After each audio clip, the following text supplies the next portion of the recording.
রহমানের মা আসসালামু আলাইকুম ওয়া রাহমাতুল্লাহ। একটু মধুসুরে ডাক দাও,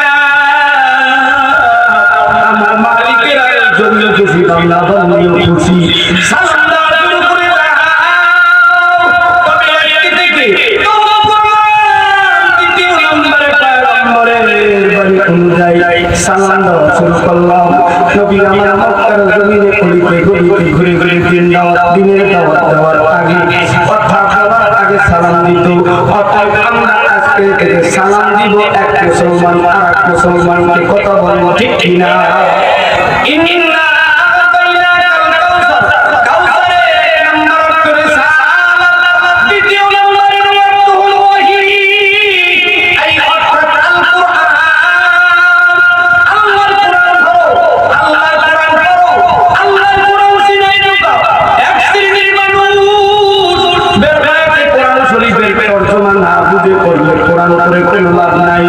আমি বলি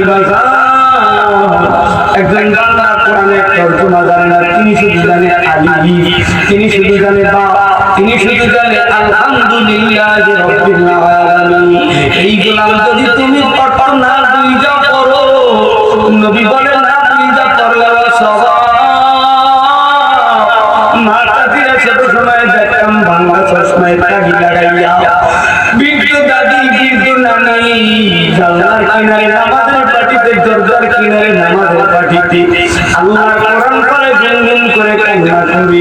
বর্তমানে এই জামানার মেয়েরা আল্লাহর কোরআন সহজে ধরতে চায় না, যার কারণে বিভিন্ন বালা মুসিবত ঘরের ভিতরে আল্লাহর রহমত নাই।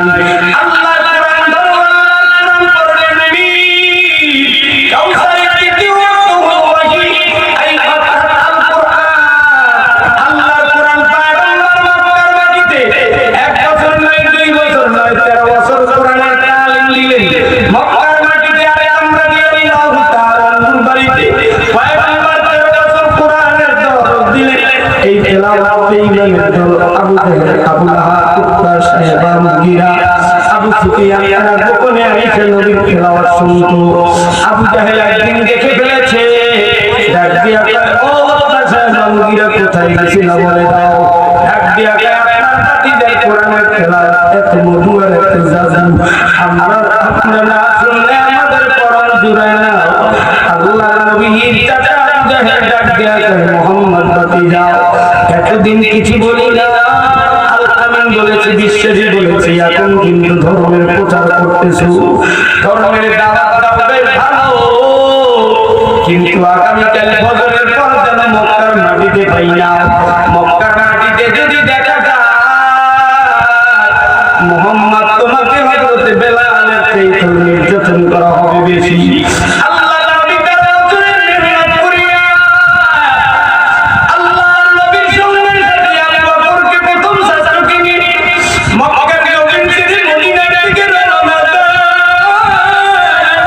মদিনায় গিয়ে একটা মাদ্রাসা তৈরি করি, মাদ্রাসাটির নাম হলো আসহাবে সুফা মাদ্রাসা।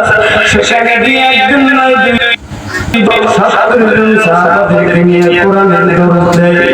মদিনার কাফেররা নবীর তেলাওয়াত শুনে আল্লাহর নবীর হাতের সাথে হাত লাগায় কলেমা পড়ে, আমার নবীর তেলাওয়াতে এত মধু, এত জাদু ও গোলাম। মদিনার ভিতরে একটা নয় 2টা নয় আমার নবীর সাথে একটি যুদ্ধের সেনাপতির দায়িত্ব পালন করেছিল। তার মধ্যে একটা দায়িত্ব পালন করেছিল খন্দকের যুদ্ধ। খন্দকের পালন করতে গিয়ে একদিন 3 দিন 5 দিন 7 দিন হয়ে যায়। আল্লাহর নবী পেটের উপরে পাথর বেঁধে বেঁধে সাহাবাদেরকে নিয়ে খননের কাজ করতেছিল।